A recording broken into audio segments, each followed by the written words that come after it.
예수님께서는 율법에 대해서 이미 확실하게 말씀하셨습니다. 내가 온 것은 율법을 폐하러 온 것이 아니라 완전하게 하기 위함이다.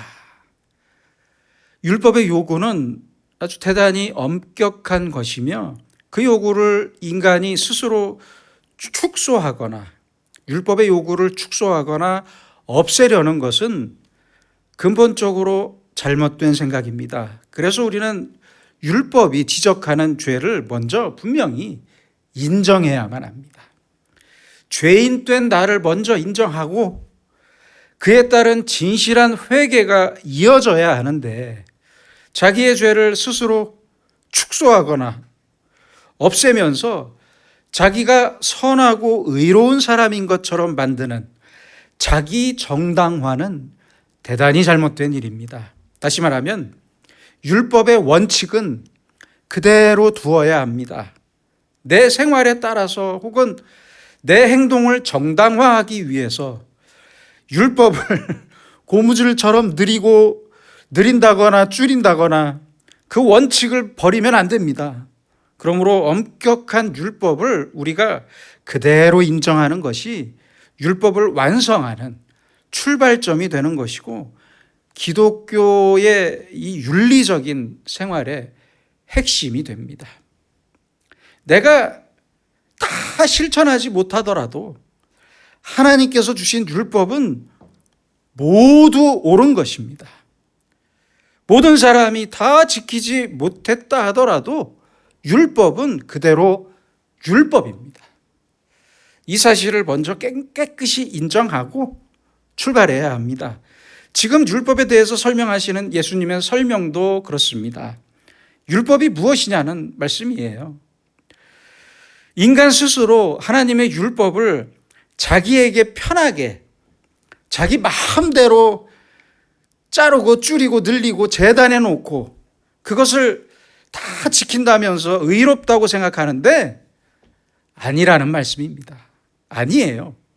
예수님께서는 그래서 다시 율법의 근본적인 뜻과 의미를 알고 다시 올바른 율법으로 돌아가라고 말씀하시는 겁니다. 사실 비교해 보면 서기관이나 바리새인들이 가르치는 율법보다 지금 예수님께서 가르치시는 율법이 훨씬 더 엄한 율법입니다.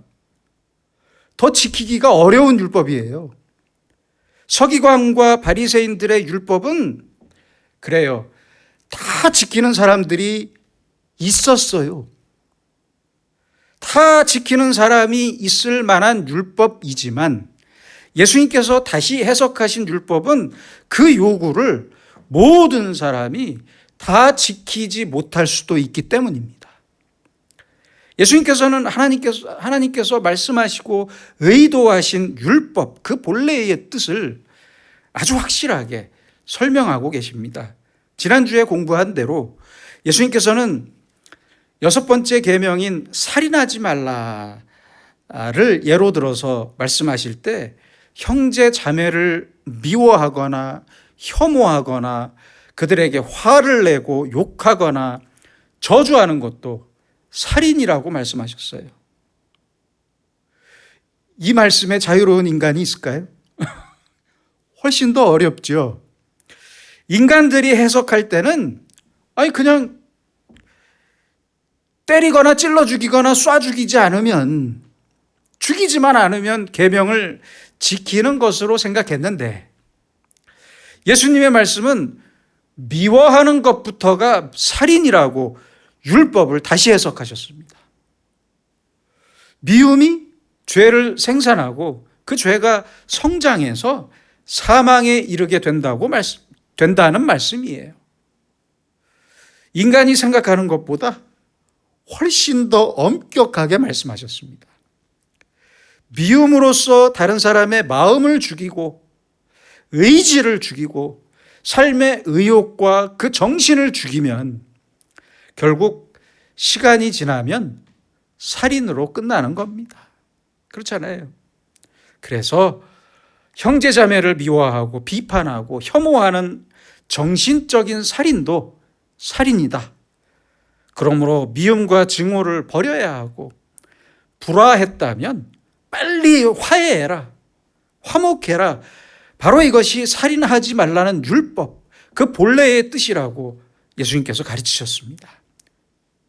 서기관이나 바리새인들은 우리 인간은 도무지 생각할 수 없었던 율법 그 본래의 뜻을 아주 대단히 엄격하게 가르치셨던 것입니다.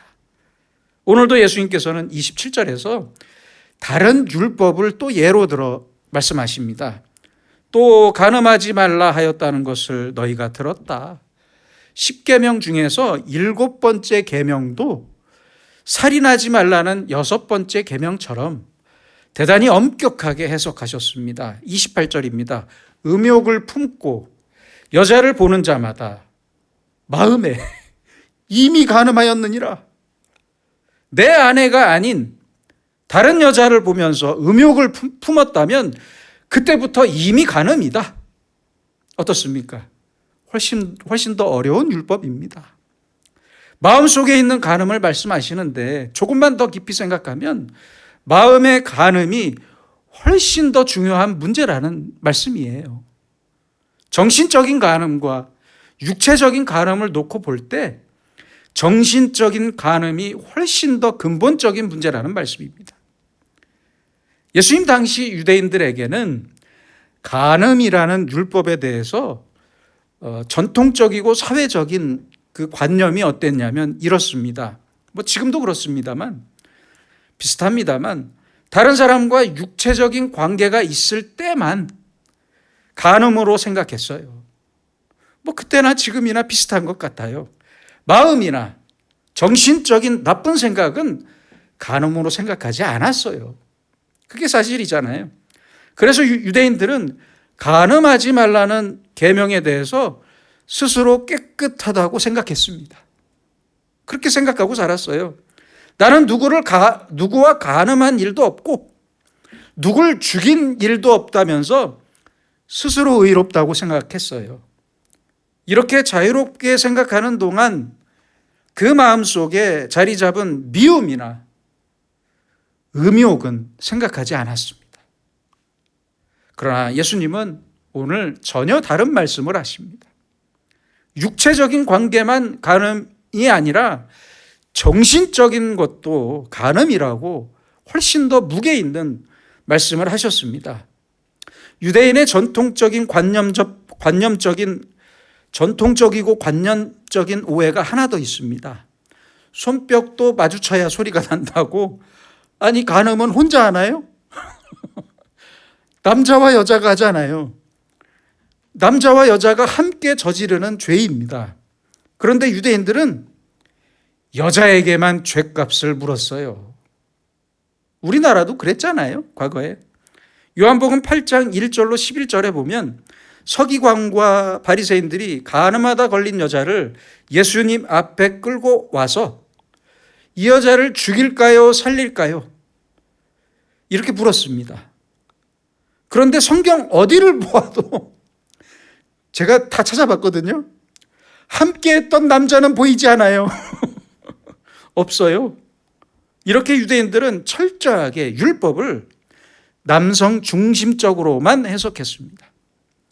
전통적으로 율법을 이렇게 해석했던 유대인들에게 예수님께서는 오늘 본문에서 대단히 중요한 말씀을 하셨던 겁니다.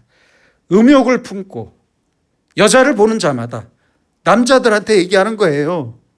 그렇죠? 음욕을 품고 여자를 보는 자마다, 여자를 보는 남자들마다 마음에 이미 간음하였느니라. 음욕을 품고 여자를 보는 자, 남자들을 지칭하고 있습니다. 열애로 생각했던 남자들을 지칭했던 말씀이에요. 얼마나 놀라운 말씀입니까? 간음은 여자뿐만 아니라 음욕을 품은 남자도 그 마음에 이미 간음을 저지른 것이라고 말씀하셨던 거예요. 정리하자면 이렇습니다. 첫째는 마음으로도 간음을 저지를 수 있고, 둘째는 여자들뿐만 아니라 남자들도 간음을 저지른다는 것인데요. 예수님께서는 추가로 세 번째에 더욱 중요한 의미의 말씀을 하셨습니다. 자기가 간음을 저지르는 것도 간음이지만 배우자로 하여금 간음을 저지르도록 원인을 제공하는 것도 간음이다. 원인을 제공하는 간음. 이것은 대단히 깊은 의미의 말씀입니다. 남자나 여자나 서로의 죄에 대해서 아무 잘못이 없다고 생각하기가 쉽습니다. 남편이나 아내나 자기 입장만 생각하다 보니까 상대방이 왜 저런 짓을 했을까에 대한 책임과 이유를 잘 생각하지 않아요. 그게 사실입니다. 물론 나쁜 일을 저지른 배우자의 잘못이 가장 큰 잘못입니다. 가장 큰 문제예요. 하지만 더 깊이 생각해 봅시다. 남편이 집에 들어오기 싫어하는 이유가 과연 남편에게만 있습니까? 깊이 돌아봐야 합니다. 또 아내가 남편에게 정이 떨어졌다고 말할 때 그 이유가 남편에게는 하나도 없을까요? 그렇지 않습니다.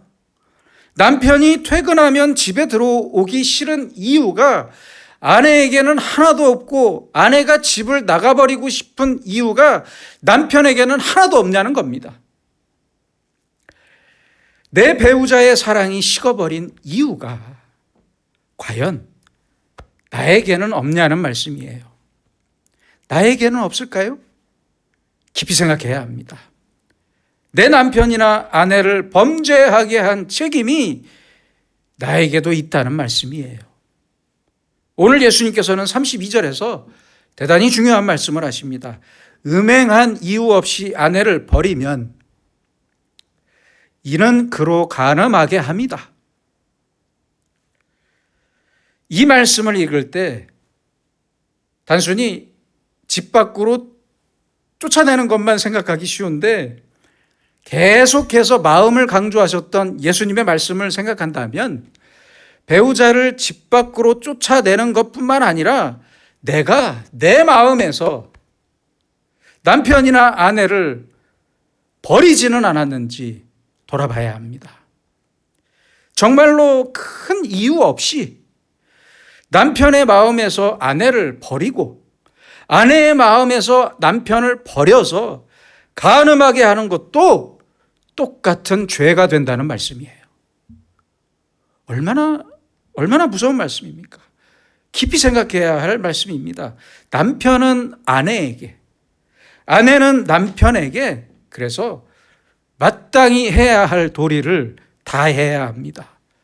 그 마음에 다른 마음이 생기지 않도록, 그 마음에 죄의 싹이 피어오르지 않도록 내가 하는 말과 행동을 항상 돌아보면서 나 자신을 단속할 줄 알아야 합니다.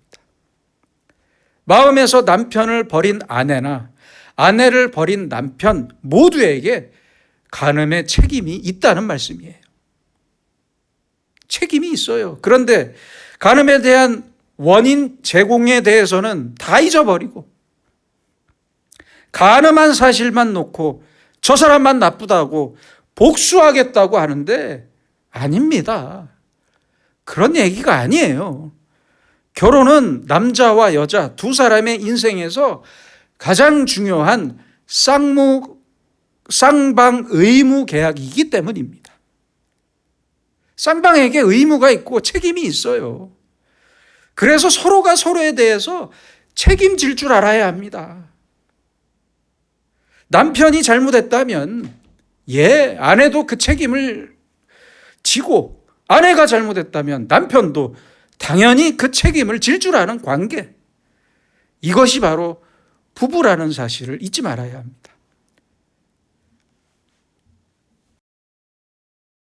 20세기를 대표하는 목사이자 신학자였던 여러분들 잘 아시는 칼 바르트는 이런 말을 했어요. 이 목사님들이 잘 모르고 안 해주는 이야기입니다. 잘 들어보세요. 사랑 없는 성행위는 간음이다. 비록 자기 아내와의 관계더라도. 얼마나 멋진 말입니까? 옳은 말입니다. 자기 아내에게 아무런 사랑 없이 그저 육체적인 욕망을 해결하기 위한 도구로 자기 아내와 관계를 가질 때 그것은 간음이라는 말입니다. 죄예요, 죄. 정신적이고 깊은 진실한 사랑이 없는 모든 성행위는 그래서 전부 간음이 됩니다. 죄악입니다, 죄악. 어느 정신과 의사에게 젊은 주부가 찾아와서 자기의 고민을 말했습니다. 실화입니다. 지금의 남편과 결혼하기 전에 깊이 사랑했던 남자가 있었는데 어쩔 수 없는 사정으로 지금의 남편과 결혼했습니다. 그런데 남편 얼굴을 볼 때마다 옛날 남자의 얼굴이 보이고 떠오르고 남편이 잘못한 일이 있을 때는 더 많이 생각나고 지금도 계속 보고 싶은데 보고 싶고 생각이 나는데 저는 어떻게 하면 좋을까요? 뭐 이렇게 물어봤대요. 여러분, 어떻게 해야 하겠습니까? 안지나 서나 남편 생각이 아니라 옛날 오빠 생각이 난대요. 물론 모르는 것처럼 그런 일이 없는 것처럼 그 마음을 숨기고 살 수도 있겠죠. 그러나 여러분, 아니 이런 관계를 어떻게 부부라고 할 수 있겠습니까? 또한 그 부부 사이에 자녀가 있다면 그 자녀는 무슨 죄입니까? 옛날에 그 오빠랑 옛날에 그 여동생이랑 내가 결혼했다면 지금 행복했을 텐데 과연 그럴까요? 후회하는 사람도 있어요, 이렇게. 그런데 정말 그렇게 행복할 수 있겠냐는 말씀입니다. 그 사람과 살았다면 정말 내가 행복했을까요? 그래서 오늘날 우리에게도 예수님의 이 말씀은, 오늘의 말씀은 대단히 중요한 말씀입니다. 내 배우자를 내 마음으로부터 진실하게 사랑해야 하고 내 마음의 사랑이 가장 먼저라는 사실을 잊지 말아야 합니다. 다른 사람을 보면서 내 마음이 흔들리거나 다른 사람과 내 배우자를 비교하면서 다른 사람을 내 마음에 품기 시작했다면 예수님의 말씀대로 간음죄에 빠진 겁니다. 그래서 우리는 내 마음을 지키기 위해 기도해야 합니다. 기도해야 해요. 내 아내를, 내 남편을 내가 진심으로 사랑하게 해주세요. 이렇게 기도해야 합니다. 저는 기도합니다. 눈에 보이는 것만 위해 기도하는 것이 아니라 내 마음을 지키기 위해 정성껏 기도할 줄 알아야 합니다. 진심으로 내 남편을 사랑하게 해주세요. 내 아내를 사랑하게 해주세요. 이런 말이 있죠. 잡은 물고기한테는 먹이를 안 준다. 먹이를 주지 않는다. 이 말을 결혼한 사람들도 자주 사용하는데 특히 남편들이 많이 사용하는 것 같아요. 이미 결혼한 아내에게 뭘 더 해주랴? 그런 의미입니다. 결혼하기 전에는 뭐 비싼 선물도 해주고 시간과 돈과 정성을 다 바치면서 연애하다가 결혼하면 다 끝난 것처럼 아내에게 무관심한 남편들 참 많습니다. 그러니까 기도해야 합니다. 기도해야 해요. 내 아내를 사랑하게 해주세요. 내 남편을 사랑하게 해주세요. 어제보다 오늘, 오늘보다 내일 더 사랑하게 해주세요. 수십 년 동안 함께 살았지만 그걸로 끝이 아닙니다. 아니에요. 수십 년 동안 아이도 낳고 훌륭하게 키웠지만 그것만 가지고 부부관계가 끝이 아니라니까요. 아니에요. 이제 늙었더라도 내 남편, 내 아내를 진심으로 사랑하게 해주세요. 매일 기도해야 합니다. 매일. 잠언 4장 23절입니다. 모든 지킬 만한 것 중에 더욱 내 마음을 지키라. 생명의 근원이 이에서 남이니라. 내 마음을 지키라. 그렇습니다. 내 마음을 지키기 위해 열심히 기도해야 합니다. 이렇게 내 마음을 지키면서 동시에 외적으로도 지킬 것이 있습니다. 오늘 말씀에서 눈을 빼어버리라, 오른손을 찍어내버리라. 예수님께서 말씀하셨어요. 눈이나 손 없이 하늘나라에 들어가는 것이 온몸이 지옥에 던져지는 것보다 낫다고 말씀하십니다. 진짜로 눈을 빼고 진짜로 손을 자를 수는 없지만 눈을 빼고 손을 자르는 정도의 노력을 해야 한다는 말씀이에요. 순수한 사랑, 진실한 사랑을 위해서라면 내 눈을 버릴 수 있을 정도의 노력이 있어야 합니다. 사무엘하 11장 2절입니다. 저녁 때에 다윗이 그의 침상에서 일어나 왕궁 옥상에서 거닐다가 그곳에서 보니 한 여인이 목욕을 하는데 심히 아름다워 보이는지라. 다윗은 이렇게 우리아의 아내였던 밧세바를 눈으로 보았기 때문에 간음했습니다. 그렇잖아요. 예수님께서 하셨던 이 말씀이 다윗이 먼저 들었다면 좋았을 텐데, 들어보세요. 눈을 빼라, 손을 찍어라. 눈과 손이 없는 것처럼 생활이 불편해도 좋아요. 괜찮아요. 가난해도 좋아요. 진실한 사랑을 위해서라면 내가 깨끗한 사랑으로 정결하게 살아갈 수 있다면 나에게 가장 중요한 것을 희생해도 좋습니다. 괜찮습니다. 이런 마음으로 배우자를 사랑하고 하나님을 사랑해야 합니다. 우리는 내가 간음하지 않았다는 것만, 내가 깨끗하다는 것만 생각하며 만족하기 전에 내가 내 배우자의 숨통을 막고 살지는 않았는지, 죄를 짓게 하지는 않았는지 늘 겸손히 돌아볼 줄 알아야 합니다. 내가 죄를 범하지 않을 뿐만 아니라 아내와 남편에 대해서, 내 배우자에 대해서 그 책임을 함께 질 줄 아는 성숙한 연대 의식이 있어야 합니다. 이렇게 예수님의 말씀을 따라 율법을 겸손하고 완전하게 이루어 갈 때 하나님께서 우리에게 참된 행복을 선물해 주십니다. 기도하겠습니다.